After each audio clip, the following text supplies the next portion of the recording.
Did you even bother asking the owner of this home for permission? The words slipped from my mouth with a steadiness that surprised even me. I had barely stepped into my condo grocery bags, cutting into my fingers when I saw her. Chloe, standing boldly in the center of my living room, as if she owned the place. 2 huge suitcases sat at her feet, and her face carried a strange mixture of surprise and irritation, like I was the one who had interrupted her plans, as if my presence in my own home was an inconvenience. She blinked twice, plastered on that fake little laugh she used whenever someone challenged her. A sharp, dismissive sound meant to make the other person feel foolish, but I didn't lower my eyes. I stayed right where I was, half inside, half outside, holding bags filled with produce and canned goods, waiting for an answer she clearly hadn't rehearsed. "Oh Eva, I didn't hear you come in," she said with that airy voice she used when trying to smooth things over, as though this were casual small talk, as though the suitcases weren't sitting there, as though it was completely normal for her to enter my home in the middle of the day. Unannounced, without asking, without warning, without the tiniest bit of respect for the fact that this place is mine. My refuge, the last corner of the world where no one asks anything of me. I still didn't move. The bags were heavy, leaving red marks on my arms, but I held on, because something in me had shifted the very moment I saw those suitcases. Something that had been soft for years, suddenly turned solid. "I asked you a question, Chloe." This time, my voice didn't waver. She tucked a strand of perfectly curled hair behind her ear, the little delay tactic she used when she needed a moment to invent a response. Her eyes, lined, shadowed, flawless, flickered away before she gave me one of those polite, condescending smiles I'd grown to hate. "Eva, don't make this dramatic. Dion and I just need a place for a few days. Our condo is under renovation. The workers are there from 6 in the morning to 7 at night. We can't sleep or work. We can't live like that. We figured staying here wouldn't be a problem. I mean, you live alone, and there are 2 bedrooms you never use." There it was, the sentence that summed up exactly how they viewed me. You live alone, so your space is up for grabs. As if my life were an empty shelf waiting to be filled by their needs. As if being 68 meant I didn't have plans, boundaries, or a right to peace. As if I existed only as an extension of their convenience. I walked past her and set the grocery bags on the dining table. The clatter of the cans hitting the wood echoed louder than I expected. Chloe flinched, just slightly. The easy confidence she always wore had a small crack. I didn't unpack anything. I just stood there, palms on the table, feeling my pulse thudding in my fingertips. It wasn't fear. It wasn't anxiety. It was the moment a person reaches the edge and decides not to step back. "Does Dion know you're here?" Of course he did, but I needed to hear her say it. She sighed dramatically, as if I were the unreasonable one. "Obviously he knows. It was his idea. He's finishing some work at the office and will come with the rest of our things later. He thought he told you. He didn't." And that silence, that lack of a simple call told me everything. My son, whom I raised alone. The boy I worked double shifts for. The child who once promised he'd take care of me one day. That son now felt entitled to enter my home without permission. Because Chloe wanted comfort. I stepped closer to the suitcase's polished, expensive luggage she flaunted online, probably bought during one of those luxurious trips they took while I still used the same faded suitcase I'd bought 15 years ago on clearance. "And you think this is acceptable? Showing up with your bags without asking me if I'm okay with it, without wondering whether I might have my own plans, that maybe I value my privacy, that maybe I don't want people staying here." Chloe's posture shifted, arms crossed, chin lifted, irritation flashing in her eyes. "Eva, you're Dion's mother. We're family. I really don't understand why you're acting like this is a crisis. It's a week, maybe less. It's not like we're asking for the impossible. Honestly, I thought you'd enjoy having company. You always say this place feels so empty." Empty. That word rang in my head like a warning bell. Yes, I had once said the condo felt quiet after my sister moved out. But quiet isn't empty. Silence isn't loneliness. My home was peaceful because I had earned the right to peace. But Chloe had twisted my vulnerability into permission. "Listen carefully," I said quietly. She froze. Something in my tone finally made her pay attention. "This home can be quiet or full. It can feel empty or complete. But what it will never be is available to anyone who decides to use it without my consent. I am the owner here, Chloe, not a fallback option when things go wrong for you two." She parted her lips to argue, but then the key turned in the lock. Dion walked in, carrying more bags, smiling like everything in the world made perfect sense. Mom, good timing. Chloe told you, right? Just a week, maybe 2. You won't even notice us. He placed the bags beside the suitcases, brushed his hands on his jeans, and looked at me with that familiar look, the same one he had as a boy who expected forgiveness for coming home late. But he wasn't a boy anymore, and I wasn't a tired mother who gave in because she was too exhausted to argue. He leaned forward to kiss my cheek. I stayed still, didn't pull back, didn't lean in, just stayed motionless. He stopped mid-movement, confused. What's wrong? Mom, bad day. A bad day, as if this were about traffic, or a long grocery line, not about being treated like a doormat in my own house. No, Dion, I said evenly. I came home to an unpleasant surprise, your wife moving into my home without asking if I agreed. He laughed like I'd just said something silly. Mom, come on, don't exaggerate. I called you twice. You didn't answer. We figured we'd settle in before you got back. In the kitchen, he opened my refrigerator, grabbed a water bottle I'd bought, and drank from it without asking. A small gesture, but it confirmed everything. He didn't see a boundary. He didn't see a line. He didn't see me. To him, my home was simply an extension of his. And that was the moment something inside me finally snapped into clarity. Still wasn't anger, at least not the explosive kind. It was heavier than that, older than that. It was the slow burn that builds over a lifetime of being the one who bends, the one who understands, the one who accommodates every need except her own. It was the exhaustion that settles into your bones after years of being helpful, available, and convenient for everyone but yourself. How long is a few days, Dion? My voice didn't waver. He lifted a shoulder, drinking from the bottle, as if we were having a casual chat. I don't know, maybe a week. To max. The workers promised they'd finish quickly. We just need a place to sleep without waking up to drills at 6 every morning. 2 weeks, 14 days of sharing bathrooms, 14 days of rearranging my routine around theirs, 14 days of giving up the quiet mornings I protected like treasure, 14 days of strangers, because that's what they felt like, no inhabiting every corner of my sanctuary. And you just assumed I'd be fine with this. Dion finally closed the bottle, giving me a look that pretended to be patient when it was really just patronizing. Mom, you're my mother. Why wouldn't I assume? What else were we supposed to do? Spend $150 a night on a hotel when you have 2 empty rooms here? That's just wasting money. And there it was, the truth without disguise. This wasn't about family. It wasn't about care. It was about cost. Using my home for free made more financial sense than paying for their own comfort. Chloe spoke up then, her tone soft and diplomatic, the kind people use when they're trying to push something, without seeming pushy. Ava, we don't want to inconvenience you. If it's really a problem, we can contribute. Maybe an extra $50 for utilities, since we'll be using water and electricity. It's only fair. $50, as if the issue were the electric bill, as if there were a price tag for my privacy, my peace, my solitude, as if $50 compensated for losing the only space where I didn't have to perform a role for someone else. It isn't about money, Chloe. My voice came out tired, not sharp. Dion stepped closer, placing a hand on my shoulder, trying to soothe me the same way he had as a child when he wanted something. Then what is it, Mom? Tell me. If you want us to handle all the groceries, fine. If you want help cleaning before we leave, no problem. If noise bothers you, we'll be quiet. Just tell us what will fix this. What would fix this? Nothing, because the one thing I needed had already been ignored. I needed them to ask. I needed them to treat me like someone with a say. I needed them to recognize that being related didn't give them unrestricted access to my life. I gently removed his hand, firm enough to set a boundary, gentle enough not to wound. What I need, I said slowly, is for you to understand that this is my home. This isn't an emergency lodging, or a fallback plan, or a place you can use anytime your life becomes inconvenient. This is where I live. My decisions matter here, but we're your family, Mom. The words came instantly, automatically, like a script he had rehearsed his entire life, as if those 4 words were a universal permission slip. And maybe I had let them be one. Maybe for decades I believed family meant constant sacrifice. But something had shifted. Turning 68 makes you realize your time stops feeling endless, losing.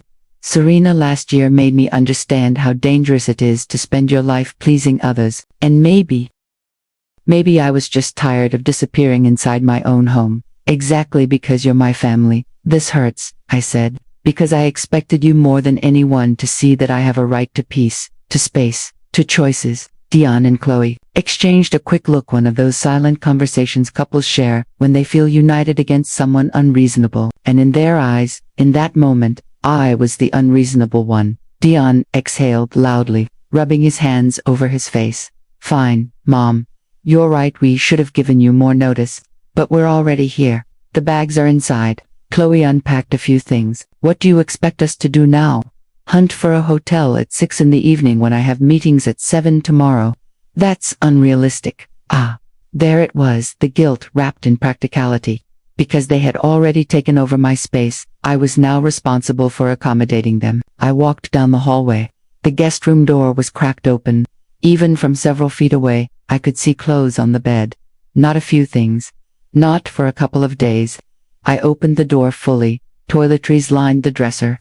Her laptop was plugged in. Shoes placed neatly against the wall. This wasn't temporary. This was settling in. I turned to Dion, who stood in the doorway, watching me with cautious eyes. You said 2 weeks, I said. He nodded. I told you, Mom. And this, I gestured at the room, is for 2 weeks. He shrugged casually. Chloe needs her setup, and we both want to be comfortable.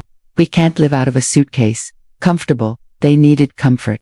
In my house, using my space, my belongings, my quiet, and I was expected to accept it under the noble banner of family. Back in the living room, Chloe sat in my favorite armchair, my armchair, the one by the window where I lived half my days. She was scrolling through her phone as if nothing around her concerned her at all, when she noticed me watching her. She stood up, confused. Oh, did you want to sit here? It wasn't the chair, it was the principal. Dion entered then, seeing the tension ripple through the room. Mom, can we talk? Just us. I nodded. Maybe he'd hear me without Chloe there to reinforce his perspective. We moved to the kitchen. He leaned on the counter, arms crossed, impatience tightening his expression. Okay, Mom, talk. What's really going on? Because this is about more than us just not calling. He was right. There was more, much more. How was I supposed to make my son understand that this wasn't about a single moment or a pair of suitcases? How could I tell him that what stung wasn't this incident alone, but years of feeling unseen piling up until I couldn't carry it anymore? Dion, you frustrate me. It hurts that you grew up believing my time, my home, my energy, were things you could dip into whenever life got hard for you, but never something worth considering unless you needed something. He stared at me with a crease between his eyebrows, genuinely puzzled, as if I were speaking a different language. I don't get what you're trying to say. The words slipped out before I could filter them. When was the last time you came to see me without wanting a favor? Dion opened his mouth to respond, shut it, then opened it again, struggling for an example that might prove me wrong, but the longer he stayed silent, the clearer it became there wasn't one. Mom, I visit you all the time, he finally insisted. You show up when you need me to babysit your dog because you're traveling. You come when Chloe is running late and you need someone to hold important documents. You come when you two argue and you need a place to cool off. You come when your car breaks down and you want me to lend you money. But when was the last time you came simply to ask how I was? To spend time with me without expecting something in return? That's not fair, he snapped, his voice sharp with defensiveness. I call you, a text. I asked you last week if you wanted to go out to dinner. You invited me because it was Chloe's birthday and you needed someone else to pick up part of the bill. You didn't invite me because you wanted my company, and you barely talked to me at all. You two spent the night arguing about vacation plans while I sat there eating in silence. He blinked, taken aback. I didn't know you felt like that. Why didn't you say anything? Because I never say anything, dear. Because I've learned that when I speak up, when I say, I feel ignored or pushed aside, you act like I'm being dramatic or overly emotional. So I stopped talking. I stopped hoping. I stopped believing my place in your life was anything more than convenient. He dragged his hands through his hair, exasperated. This is ridiculous. You're turning a small issue into a huge problem. We just need a place to stay for a bit. We're not trying to take advantage of you. And it never crossed your mind that maybe I had a life too, that maybe I had plans for these next 2 weeks, that my routine, my space, my peace mattered to me. He scoffed. What plans, Mom? What do you even do all day that's so important you can't let your own family stay with you? And there it was, the belief underneath everything. In his mind, I didn't do anything of value. I wasn't busy. I wasn't important. I existed on standby, waiting for someone to need me so I could become useful again. I don't owe you a schedule, Dion, I said quietly. The fact that I want to be alone in my own home is enough. He let out a bitter laugh and stepped back, looking at me as if I were unreasonable. So you're choosing being alone over helping your own son, your comfort over your family. That wasn't what I meant, but maybe it was. In a way he wasn't willing to understand. It wasn't about comfort. It was about finally recognizing that my needs counted too. That my life wasn't a storage closet for other people's emergencies. What I'm saying, I replied slowly, is that you should have asked before assuming. You should have given me the option to say yes or no. You should have treated me with the same respect you'd offer anyone else before asking for something this big. It's not a big deal, Mom. It's just a guest room for a few days. It's 2 weeks of giving up my privacy, my routine, my quiet. It's sharing every room I used to breathe. It's surrendering the peace I worked years to rebuild after living for everyone except myself. He tilted his head back as if pleading for patience. You know what, Mom? You've been alone too long. You've turned selfish. I'm not trying to insult you, it's just the truth. You weren't like this before. You always helped everyone. Remember when you let Marcus stay here for months, or when Aunt Olivia practically lived with you? You never complained then. Of course I remembered. I remembered 19-year-old Marcus with no home, eating my food, leaving messes, and relying on me for everything. I remembered Olivia collapsing on my couch after her divorce, turning my tiny condo into her refuge while I worked extra shifts to keep us both afloat. I remembered being drained, erased, worn down, but never allowed to say so because they needed me. You're right, I said softly. I didn't complain. I smiled and acted fine while I disappeared piece by piece. I thought being good meant giving until I had nothing left, but I got tired, Dion. Tired of being the solution everyone expected. Tired of my kindness becoming a default option. Tired of no one ever asking what I needed. But we did ask, he protested. We asked you just now. You asked after you were already settled into my home, after the decision was made. That's not asking. That's looking for permission after the fact. I walked out of the kitchen, unable to stand there while he looked at me like I was the villain. In the living room, Chloe stood by the window, her arms folded, her face thoughtful, almost cautious. When she turned, her tone was noticeably gentler. Ava, if you truly don't want us here, we'll figure something else out. We don't want you uncomfortable. I glanced at Dion, waiting for him to echo her words, but his clenched jaw and stiff posture told me he didn't agree. He still thought I was the unreasonable one, the ungrateful one, the mother who dared to have boundaries. I sank into the armchair, my body heavy with a wariness far older than this argument. I want you to explain something honestly, I said. Dion looked at me warily. If the situation were reversed, if I showed up at your place with bags, unannounced, needing 2 weeks, would you take me in without hesitation? They exchanged a quick look. That was all I needed. Chloe spoke first, carefully choosing her words. We'd have to think about it. Our space is small. It would be difficult. Exactly, I replied. You'd have to think. You'd consider your comfort, your space, your boundaries, and no one would call you selfish. But because I'm your mother, you think my needs matter less. Dion stepped forward, insisting, it's different. You're my mom. So being your mother means I don't deserve the same respect. That I have fewer rights to my own life. Does my comfort matter less than yours? Does being your mother mean my own needs don't count? Does it give you permission to overlook me, push past my limits, and assume I'll always be available just because that's the role you assigned me? I'm not accusing you of saying these things out loud, but your behavior, your assumptions, every decision you make without asking me, they all communicate exactly that. I rose from the armchair and walked over to the luggage still sitting by the door. For the first time, I really looked at those suitcases. They weren't just bags shoved into my entryway. They were the physical proof of years without boundaries. They represented decades of teaching my son that my house belonged to him, that my time belonged to him, that my entire life existed in service to whatever he needed at the moment. And I had done that. I had molded that dynamic. For years, I tried so hard to be the perfect mother, the dependable one, the available one, the mother who never complained or denied a request, that I erased the expectation that my feelings deserved. Respect to. Dion stepped closer and placed his hand on my shoulder again, softer this time. Mom, Please, let's not turn this into something bigger. We just need a place to stay for a few days. We're not trying to take anything from you. But they were. They were taking my right to choose what happened in my own home. They were taking my freedom to say no without being shamed. They were taking away my ability to exist as a person rather than a tool for their convenience. I shifted my shoulder away from his hand calmly, deliberately just enough to show the touch was unwanted. This is my home, Dion. I pay the rent, the bills, the upkeep. I decide who stays here. And right now, I'm deciding that I need both of you to leave.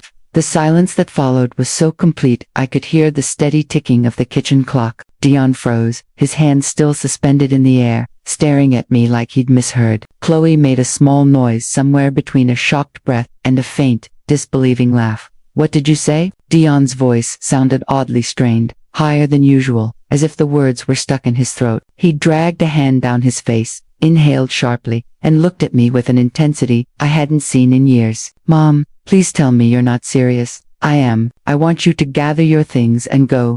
Chloe stepped forward, palms raised as if she were trying to calm down a wild animal. Her voice trembled under a layer of forced diplomacy. Ava, wait, we can talk about this. If we messed up, we can fix it. You don't need to send us away. We're family. Family. That word people love to throw around when they want special treatment. That word used like a shield to excuse any intrusion, as if being related meant I owed them endless forgiveness and zero boundaries. It's because you're family that this hurts. I expected you, more than anyone, to understand that I deserve respect. Dion let out a harsh, humorless laugh, pacing toward the window and back as if movement would somehow make my decision make sense. This is insane. You're being dramatic. You're seriously kicking your own son out. Over what? Because we arrived a few hours earlier than expected. Because we didn't follow some imaginary rule you created out of nowhere. I didn't invent anything, I replied. Asking before moving into someone's home isn't a new rule. It's basic human respect. It's what you would expect if the roles were reversed. He stared at me like he didn't recognize who I'd become. I can't believe you're doing this after everything we've done for you. The words dropped like a rock into the room. Everything they had done for me. Go on, I said softly. Tell me, remind me of everything you've supposedly done that justifies disregarding my peace.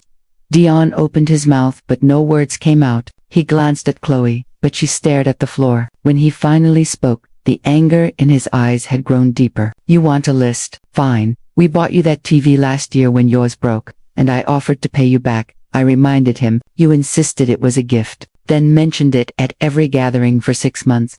We took you to the ER when you twisted your ankle.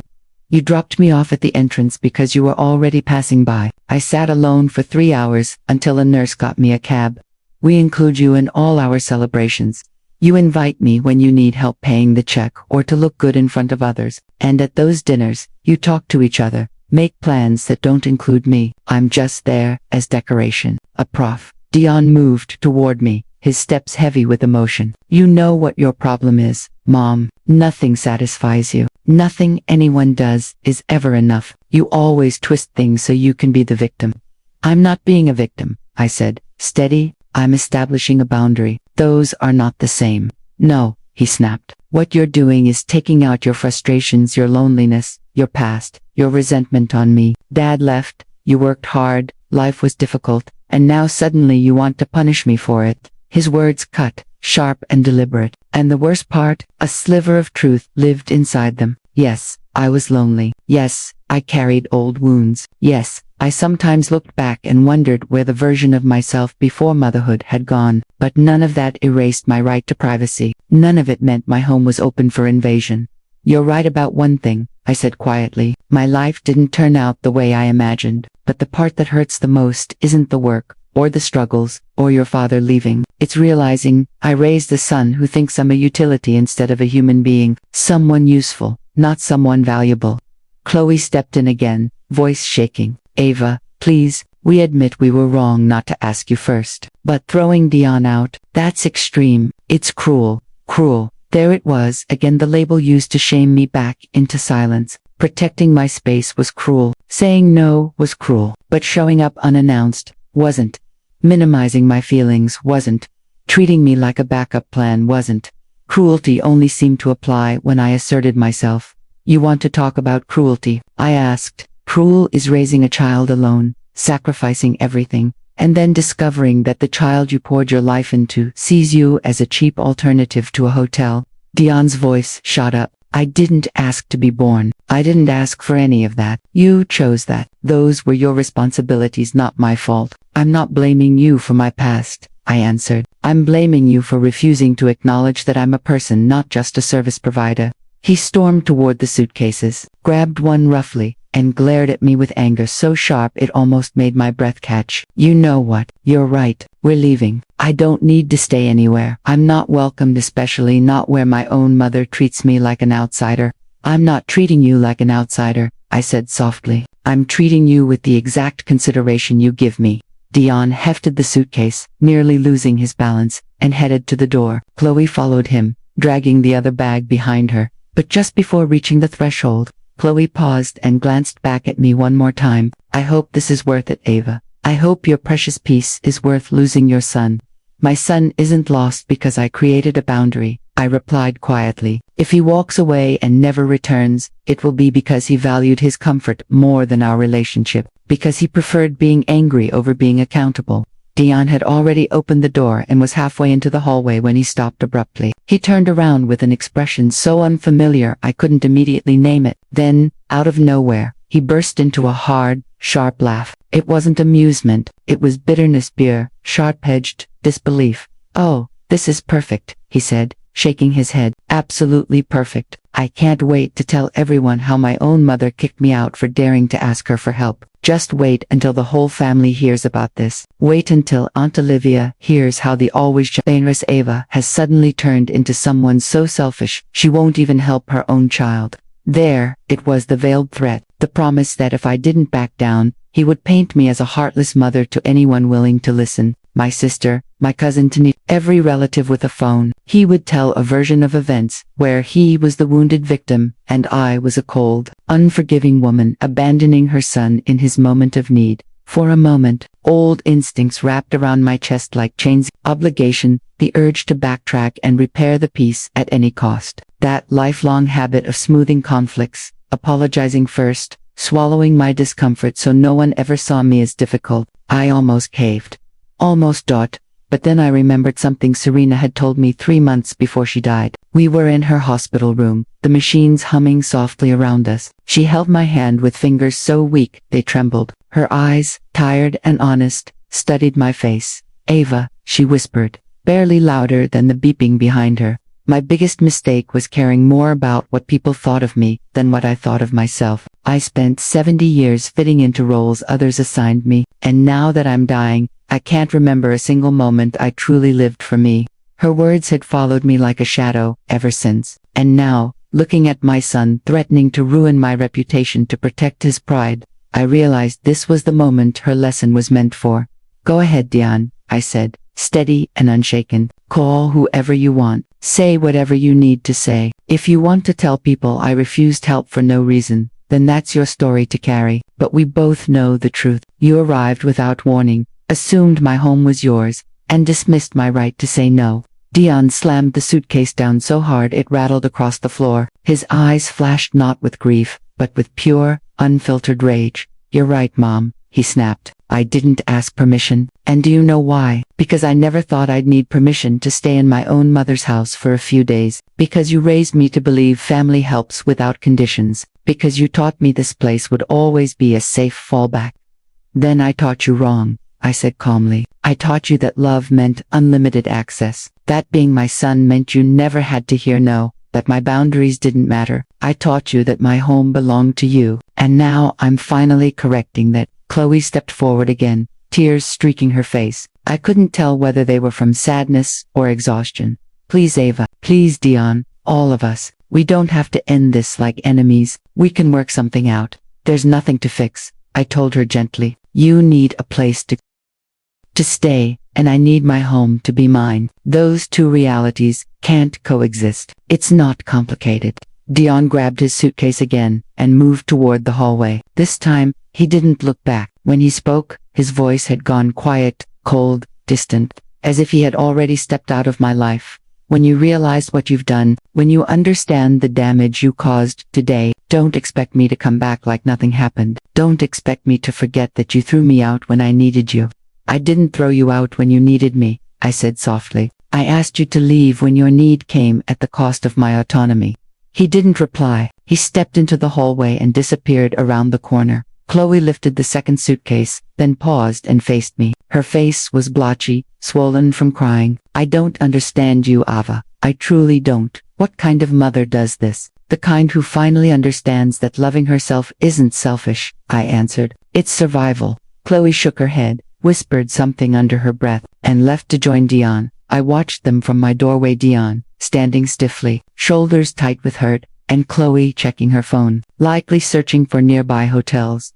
When the elevator arrived, the melodic chime echoed through the hallway. Dion stepped inside first, pulling his suitcase so forcefully it clipped the elevator frame. Chloe followed. Just before the doors slid shut, Dion looked at me one last time. He didn't say a word, but his face said everything. Anger, disappointment, confusion, and beneath all of it, a raw grief he would never admit.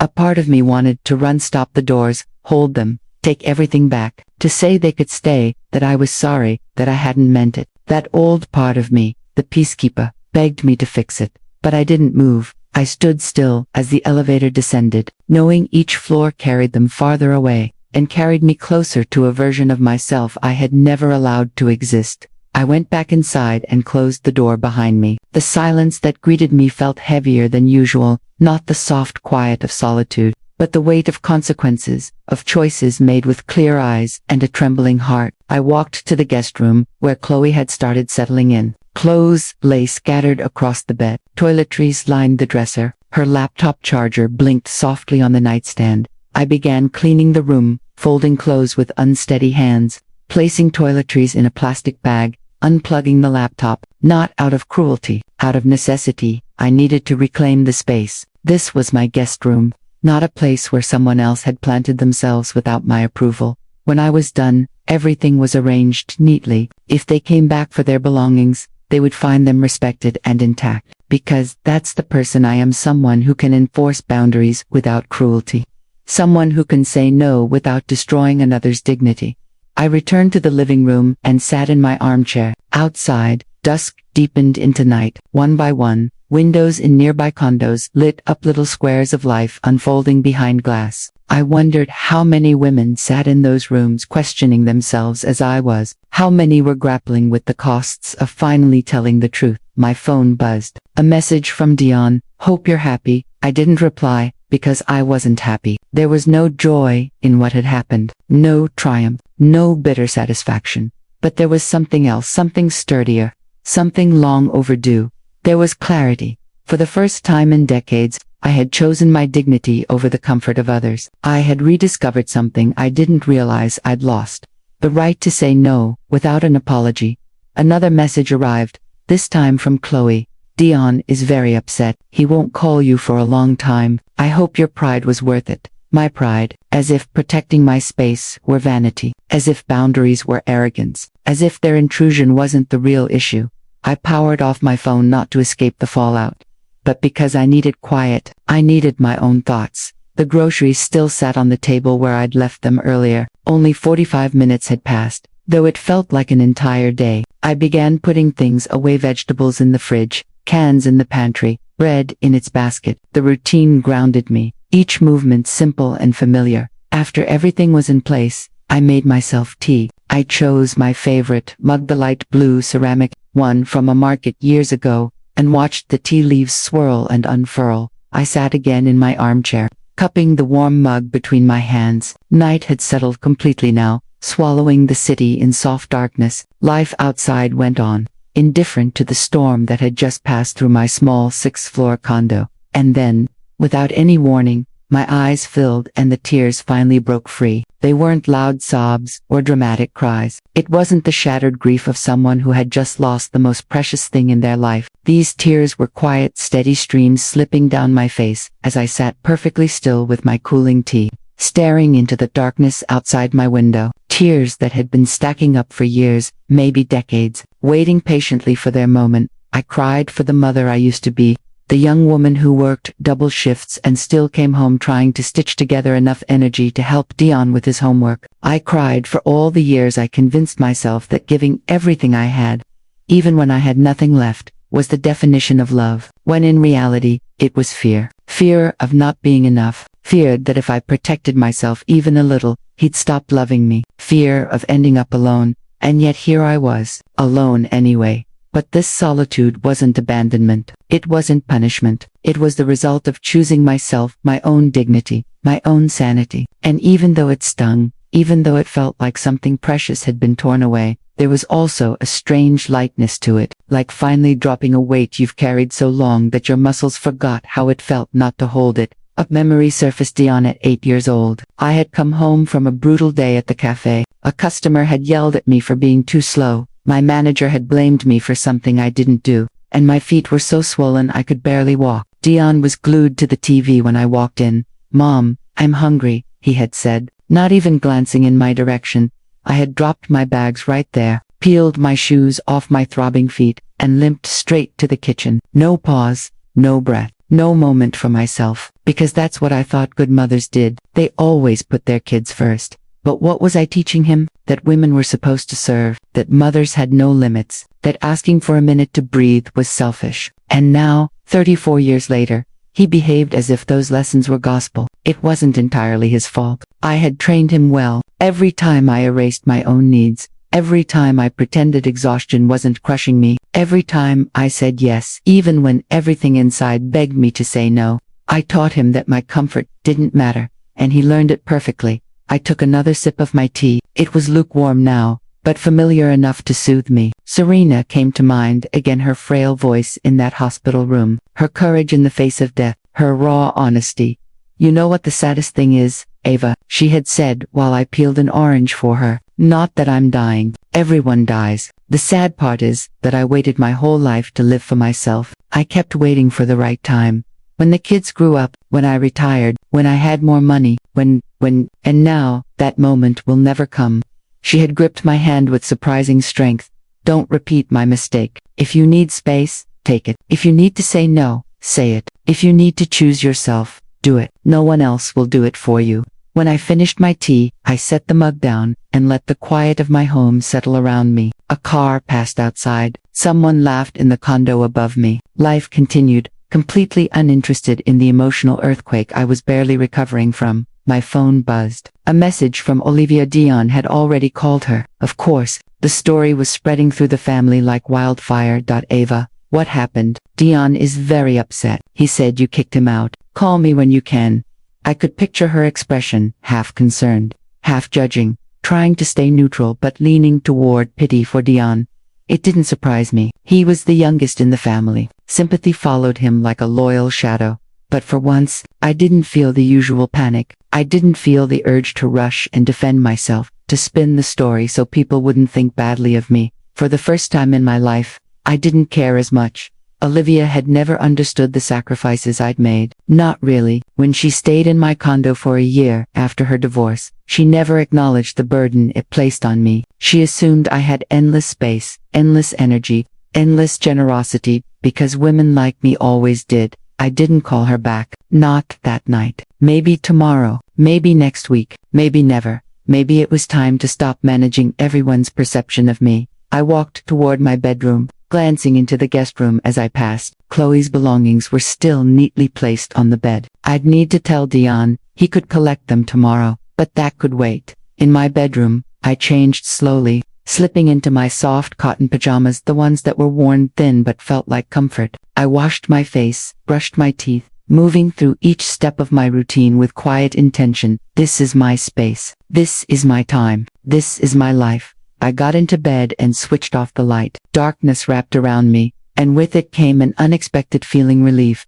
Relief that tomorrow morning would be mine alone. Relief that I wouldn't have to share my kitchen or bathroom. Relief that I wouldn't have to shrink myself for someone else's comfort. But with the relief came the ache. The knowledge that my son was furious, that a distance now existed between us that might take months or longer to heal, that I had chosen my peace over his expectations, and that choice had consequences. And yet, both feelings could exist at once. Relief and sadness, strength and vulnerability. confidence and uncertainty. That, I realized, was adulthood. Not bills or jobs or mortgages, but finally understanding that loving yourself isn't selfish, it's survival. I drifted into sleep with that thought. Morning sunlight warmed my room when I woke. For a moment, everything felt normal, but then the memory of last night rushed in, sharp and cold. I lay there quietly, letting it settle. I got up, followed my usual routine, grounding myself in the familiar rhythm of morning.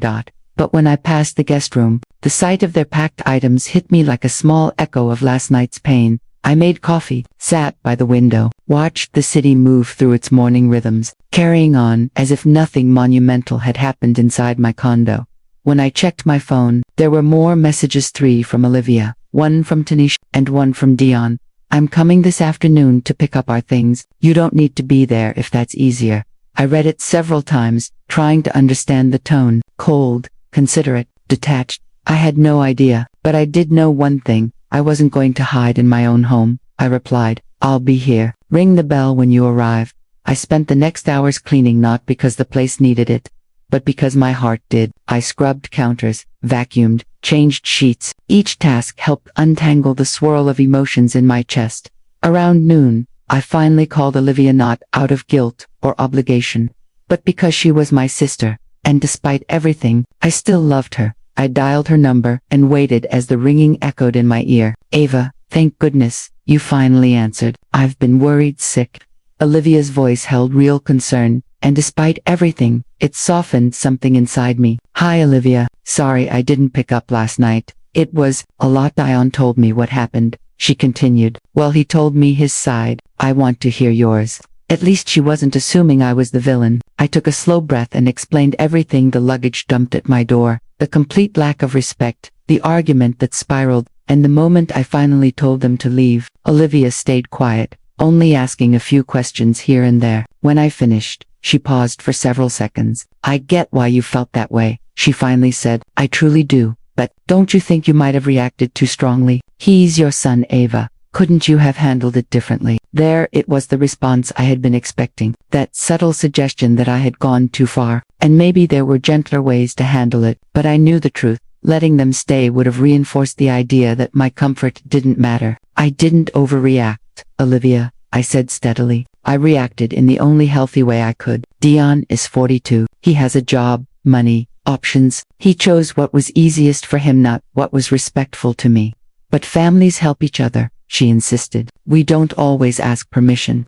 Of course, she'd say that. She had lived in my condo for a whole year after her divorce, and I'd asked for nothing. No rent, no help, no timeline. I had played the role of the endlessly accommodating sister. Now that I was finally setting boundaries, it probably felt like betrayal. Do you remember that year you lived with me? I asked quietly. A silence followed. Of course I remember. You were incredibly generous. Do you know why I didn't ask you to move out after a few months? She didn't answer, and I didn't wait. Because I was afraid. Afraid you'd think I didn't care. Afraid I'd seem selfish. Afraid you would stop loving me. So I ignored my own need for space and pretended everything was fine. Because that's what I thought a good sister was supposed to do. Ava, I never knew you felt like that. You never told me. And that was my mistake. Staying silent taught everyone around me that I had no limits, that I would always give, even when it hurt. Olivia sighed. I understand, I really do. But Dion is devastated. He says he won't talk to you for a long time. That's his decision, I replied. I'm not punishing him. I'm protecting myself. If he cuts me off over that, then the problem isn't my boundary. We spoke a bit longer before hanging up. The call hadn't gone badly, but I could tell she didn't fully grasp it. We were raised with the same expectations. Good women endure, good mothers bend, good sisters carry everyone else's burdens. To her, my refusal to play that role anymore must have seemed strange. At 3 p.m., the doorbell rang. I put down my book, took a breath, and opened the door. Dion stood there alone, 2 canvas bags hanging off his shoulders. No, Chloe. Hi, Mom. His voice was steady, emotionless, civil, but distant. Hello, Dion. Come in. He walked past me without a glance and went straight to the guest room. I stayed in the living room, watching the open doorway while he packed. Drawers opening, bags zipping, small movements that somehow felt heavier than thunder. 10 minutes later he emerged, bags full, face blank. He paused in the middle of the room. For a moment, I hoped he might talk, explain, reach out. Instead, he simply asked, "Can I use the bathroom before I go?" Of course, he disappeared inside, and as I listened to the faucet run, a wave of reality washed over me. My son, my only child, felt like a visitor in the home where he had grown up, a stranger asking permission to use the bathroom. He re-emerged, lifted the bags again, and headed to the door. I followed. At the threshold, he turned and looked at me properly, for the first time. "Is there anything you want to say, Mom?" 1,000 thoughts flooded my mind. "I love you. I'm hurt. I'm tired. Please see me." But what I said was calm and clear. "I love you, Dion. I always will. But I won't sacrifice my peace to protect you from discomfort anymore. If we need space, so be it. The door is open. But only for a respectful relationship." He nodded once, not a smile, not a word of affection, just a nod. "Goodbye, Mom. Goodbye, Dion." The door closed softly yet felt louder than thunder. I stood there for a long time, staring at the silence he left behind. Then I went to my armchair, sat down, and let my hands rest in my lap, trembling slightly. I had held my boundary, despite the pain. The next days moved slowly. My routine stayed the same: coffee, shower, breakfast, yet everything felt different. Something had shifted, whether it was the relationship with my son, or the old dysfunctional patterns we had been repeating for decades. Something had broken, or maybe something had finally healed. Olivia called twice that week. On the second call, her tone was different, softer. "Ava, I've been thinking about our conversation," she said quietly. "About that year I lived with you." She inhaled deeply. "I never really thanked you. I never acknowledged what it cost you. I assumed you were fine, because you never complained. I should have asked. I should have been more thoughtful. I hadn't expected that." Something warm and painful loosened in my chest. "Thank you for saying that, Olivia," I whispered. "It truly touched me, and maybe what you told Dion had more truth in it than I realized. Perhaps all of us grew so used to you being endlessly available, always agreeing, always putting yourself last, that we stopped seeing you as someone with needs of your own." 2 weeks slipped by before Dion reached out again. It wasn't an apology, nor an attempt at real conversation. It was simply a picture. He and Chloe standing in front of what seemed to be their newly restored condo. His message said only, "Renovations are done. We're back." Not a word about the past. Not a single question about how I was doing. Just a cold, emotionless update, something you'd send to someone you barely knew, not your mother. Still, it was something, a fragile thread of contact. I told myself to accept it as a tiny beginning. I replied, "I'm glad your place feels comfortable now. Take care." He didn't answer. Days turned into weeks. My life settled into a quiet rhythm. I shopped for groceries every Thursday like always. On Tuesdays, I met my friends for coffee. I finally opened books that had been waiting on my shelf for months. I spent long afternoons on my balcony watching the city below, something I never allowed myself to do before.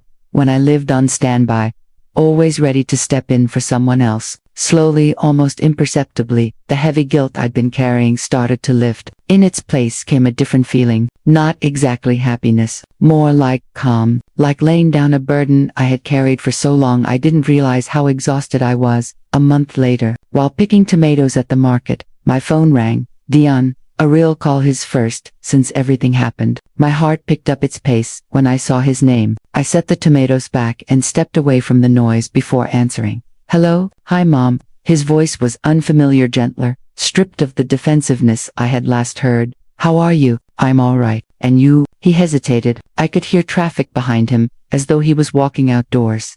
"I've been thinking a lot about what happened, about what you said." I kept quiet, letting him speak at his own pace. "You were right, Mom. Not about every detail. I still think things could have gone differently. But the heart of it, you were right. I showed up unannounced. I assumed you'd be there, like always. And that wasn't fair."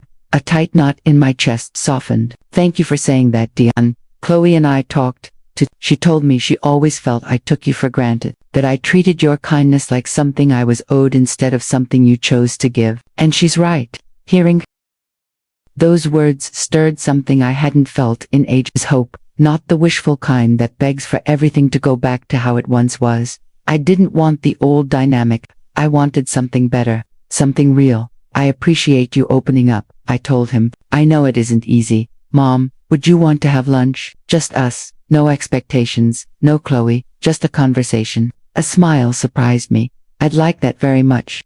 We agreed on Saturday at a small cafe halfway between our places. When I hung up, tears slid down my face. But these tears weren't from pain. They came from relief, from gratitude, from the possibility of rebuilding. Saturday came, and nerves fluttered in my stomach like I was preparing for something important. I changed outfits 3 different times before settling on a simple brown dress, comfortable, but dignified. I arrived 5 minutes early, and chose a table by the window. Dion walked in exactly on time. He looked different too, more grounded, less guarded. When he sat down, we spent a moment just taking each other in. "Hi Mom, hi sweetheart." The first moments were awkward. Our conversations stumbled, paused, restarted, but little by little, the stiffness melted away. He talked about his work and the challenges his team was facing. I asked about Chloe and how she was coping with her job. Then, between the main course and dessert, he set his fork down and met my eyes. "Mom, I need to tell you something. And I need you to hear all of it before responding." I nodded, bracing myself. "My whole life, I saw you as a mother first, not as a person. I never thought about who you were when you weren't doing things for me. That was selfish, it wasn't right, and I'm sorry." His voice trembled, and I saw the moisture in his eyes. "When you asked me to leave your home, I was furious. I thought you were being cruel for no reason. But after thinking about it for weeks, talking to Chloe, even speaking with a therapist, I realized something. I never asked what you needed. I acted like your entire life revolved around mine, and that has to change."